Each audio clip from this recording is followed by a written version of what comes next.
Hello students, आप सभी का स्वागत है। बच्चों, आज की इस वीडियो में हम क्लास 10th इंग्लिश का chapter number 2 Nelson Mandela long walk to freedom से इम्पॉर्टेंट क्वेश्चंस को समझेंगे, जो कि आपके बोर्ड एग्जामिनेशन 2023 में 100% कन्फर्म्ड है कि क्वेश्चंस यहाँ से ज़रूर मिल जाएगा। तो इन क्वेश्चंस की तैयारी आप लोग अच्छे से ज़रूर कर लेना। और हाँ, चैप्टर 1 का हमने ऑलरेडी इंपॉर्टेंट क्वेश्चन बना रखा है, देखना होगा तो डिस्क्रिप्शन पे लिंक मिल जाएगा, जाके आप देख सकते हो। तो चलिए, पूरे चैप्टर का जो समरी है ना, पहले उसको समझ लेते हैं, जिससे कि जो इम्पोर्टेंट क्वेश्चंस है वो आप लोगों को समझने में ज़्यादा दिक्कत नहीं होगा। तो ये जो चैप्टर है लॉन्ग वॉक टू फ्रीडम, ये ऑटोबायोग्राफी है नेल्सन मंडेला की। ओके, तो ये पहले ब्लैक प्रेसिडेंट थे साउथ अफ्रीका के। तो यहाँ पे शुरुआत होती है इनॉग्रेशन सेरेमनी से। चैप्टर जब आप पढ़ोगे तो आपको पता चलेगा कि इनॉग्रेशन सेरेमनी होती है, ब्लैक प्रेसिडेंट बनते हैं, उन्हीं की इनॉग्रेशन सेरेमनी होती है। ये डेट याद रखना, 10 मई 1994 को। क्वेश्चन आगे एग्जामिनेशन में आ सकता है कि इनॉग्रेशन सेरेमनी कब होता है, कहाँ पर होता है। तो कब होता है, तो 10 मई 1994 को sand stone amphi theatre Pretoria में। ओके, तो जब इनकी इनॉग्रेशन सेरेमनी आती है तो बहुत दूर दूर के कंट्रीज़, मतलब अलग अलग कंट्रीज़ के जो लोग थे यहाँ पर आते हैं। साथ ही साउथ अफ्रीका के जितने भी मैन वुमेन या फिर बच्चे थे, सभी रेसेस के यानी सभी रंगों के जो भी लोग थे वहाँ पे आए हुए थे। क्योंकि देखो, उस समय जब ये ब्लैक प्रेसिडेंट बने थे ना, उससे पहले रंग भेद था, काले और गोरों में काफ़ी ज़्यादा भेदभाव किया जाता था। तो जब इनका इनॉग्रेशन सेरेमनी होता है तो इनॉग्रेशन सेरेमनी में जो भी मैन वुमेन या फिर बच्चे आते हैं, तो ऐसा नहीं कि सारे गोरे ही आ गए, काले गोरे सभी टाइप के, यानी कि ऑल रेसेस प्रेजेंट होते हैं। नेल्सन मंडेला शपथ लेते हैं, जो कि फर्स्ट ब्लैक प्रेसिडेंट होते हैं साउथ अफ्रीका के, तो शपथ लेते हैं वो। आगे यहाँ पे ये भी चीज़ दिया गया है कि नेल्सन मंडेला तो स्पीच देते ही हैं, जो प्रेसिडेंट बने ये तो स्पीच देंगे ही, साथ ही साथ और दो जो डिप्टी प्रेसिडेंट थे उनके तरफ से भी स्पीच दिया जाता है। और इसके बाद जैसे कि 26 जनवरी 15 अगस्त को किस तरह से शो वगैरह होता है, तो इसी तरह से फाइटर जेट्स का, हेलीकॉप्टर्स का एयर शो भी होता है इस और इनॉग्रेशन सेरेमनी में। ओके, अब आगे यहाँ पे दिया गया है कि नेल्सन मंडेला के द्वारा जो स्पीच दिया गया था तो वो क्या क्या बातें बोली गई थी। ये काफ़ी ज़्यादा इंपॉर्टेंट है, एग्जामिनेशंस पे पूछा जाता है कि नेल्सन मंडेला ने अपनी स्पीच में क्या क्या बातें बोली है। तो यहाँ पे दिया गया है कि नेल्सन मंडेला ने सबसे पहले तो अपने स्पीच में ये कहा था कि हमारे कंट्री में किसी भी तरह का कोई भी जुल्म नहीं होगा। ठीक है, तो पहला चीज़ ये है। दूसरा है कि democracy has been established in South Africa. South Africa में अब लोकतंत्र इस्टेब्लिश्ड हो गया है। ठीक है।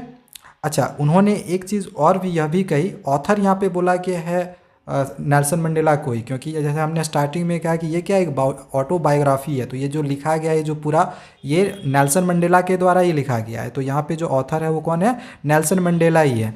तो नेल्सन मंडेला ने कहा कि काफ़ी समय पहले, लॉन्ग एगो, काफ़ी समय पहले की अगर बात करें, करीब 20th सेंचुरी की, तो जो वाइट सुप्रीमेसी हुआ करते थे, यानी कि जो गोरे लोग हुआ करते थे, वो अपार्थाइड लाए हुए थे। अपार्थाइड का मतलब रंग भेद लाए हुए थे। ठीक है, गोरे कालों के बीच में रंग भेद होता था, जिससे कि जो भी डार्क स्किन पॉपुलेशन थी, जो काले लोग थे, उनकी लाइफ एक तरह से हेल हो चुकी थी। ठीक है, मतलब लाइफ पूरा एक कह सकते हैं ना, जहन्नुम जैसा हो चुका था। चलो आगे यहाँ पे दिया गया है कि he expressed his desire to thank all the freedom fighters. वे जितने भी लड़ाई लड़े थे आज़ादी दिलाने के लिए साउथ अफ्रीका को, तो सभी फ्रीडम फाइटर्स को ये थैंक कहते हैं। आगे यहाँ पे दिया गया है कि Mandela believes that courages is not the man who is fearless but the man who has overcome fear. Mandela का ये मानना था कि करेजेस यानी कि साहसी वो लोग नहीं होते हैं जो डरते नहीं हैं, बल्कि साहसी वो लोग होते हैं जो डर से मुक्ति पा चुके हैं। ठीक है, तो आगे इससे रिलेटेड क्वेश्चन भी आप लोग को मिलेगा।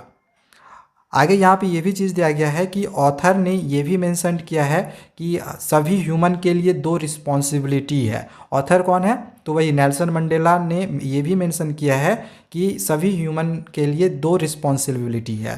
पहला जो रिस्पॉन्सिबिलिटी है वो उनके परिवार के लिए है, उनके पेरेंट्स के लिए है, उनकी वाइफ के लिए है, या फिर उनके बच्चों के लिए है। और दूसरी जो हम बोल सकते हैं रिस्पॉन्सिबिलिटी है या फिर ऑब्लिगेशन यानी कर्तव्य है, वो उनके कंट्री के लिए है, कंट्री के लोगों के लिए होती है और उनकी कम्युनिटी के लिए होती है। ठीक है, आगे यहाँ पे एक और बहुत ही इम्पोर्टेंट पॉइंट दिया गया है कि मंडेला को ऐसा रियलाइज होता है कि उनके जो भाई या फिर जो भी बहन थे तो वो कंट्री में पहले फ्री नहीं रह पाते थे, क्योंकि उनके कलर के वजह से, उनके कलर डार्क होने के वजह से वो उनको फ्रीडम नहीं मिलता था। ठीक है, क्योंकि न रंग भेद होता था। He joined the African national Congress and fought for the freedom.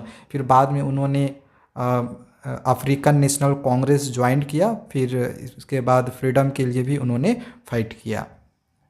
आगे यहाँ पे एक लास्ट पॉइंट दिया गया है कि अकॉर्डिंग टू हिज, उनके अनुसार यहाँ पे लिखा गया है कि the oppressor is as much a prisoner as the oppressed. देखो, ऑपरेसर होता है किसको कहा जाता है, जो जुल्म करता है, और ऑपरेस्ड बोला जाता है जिन पर जुल्म हो रहा है।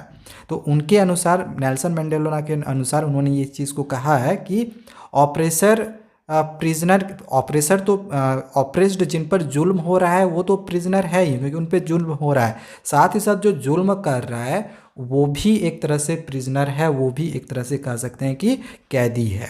ठीक है, चलो अब यहाँ से इसके इम्पॉर्टेंट क्वेश्चंस को देख लो।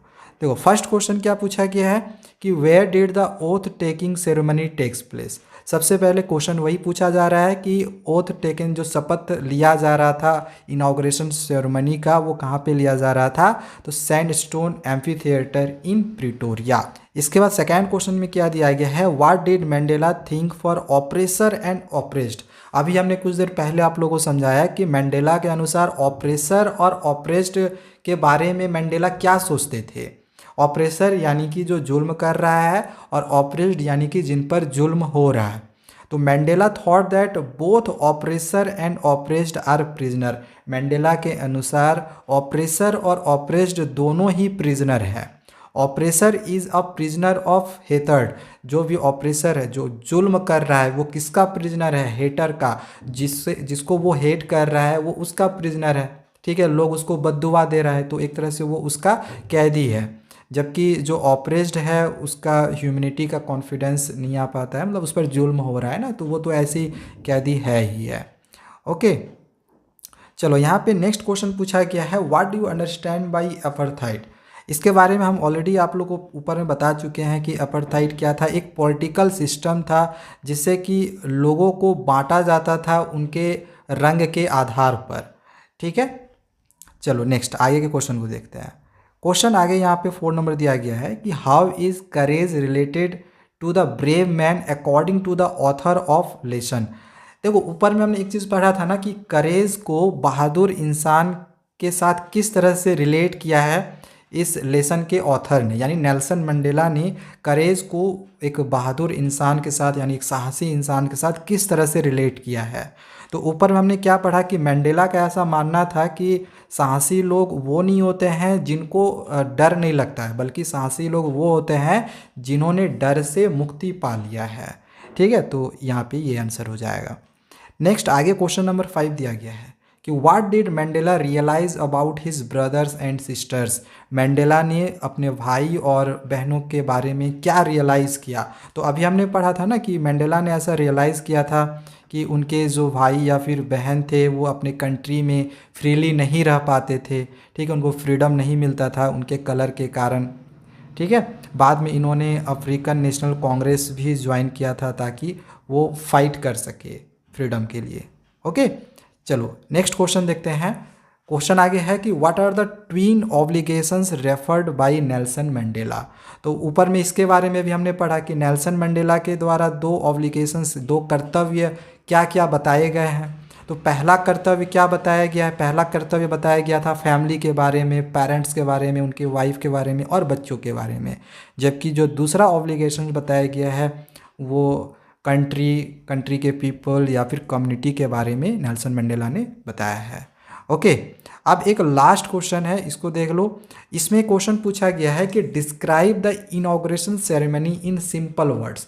जैसे इनॉग्रेशन सेरेमनी हुआ था तो उसको एकदम सिंपल वर्ड में बस डिस्क्राइब कर देना है। तो इनॉग्रेशन सेरेमनी कब हुआ था? 10 मई 1994 को, वही हमने लिख लिया, it was the day of 10 May 1994। The first democratic non racial government was to be install, पहला डेमोक्रेटिक और नॉन रेशियल गवर्नमेंट जो है वो इंस्टॉल्ड हो रहा था, बन रहा था, ठीक है। और ये भी हमने पढ़ा था कि डिफरेंट कंट्रीज़ के लोग पार्टिसिपेट किए थे, इस सेरेमनी में आए हुए थे। South African man, women and children of all races were present in there, साथ ही साउथ अफ्रीका के जो भी मैन थे, वुमेन थे, चिल्ड्रन थे, वे सभी रंगों के लोग वहाँ पे प्रेजेंट थे। तो आपका जो भी क्वेश्चन बनेगा वो यहीं से बनने वाला है, इससे ज़्यादा क्वेश्चन इस चैप्टर से और आपका बनेगा ही नहीं बनेगा, ठीक है। तो हमने आपको 2 चैप्टर के इंपॉर्टेंट क्वेश्चंस करवा दिए हैं, आगे के भी चैप्टर के हम इंपॉर्टेंट क्वेश्चंस बहुत ही जल्दी लेकर आएंगे। तो चैनल को सब्सक्राइब करके रखें। आपको आपके एग्जामिनेशंस के लिए all the best. Thank you, bye bye.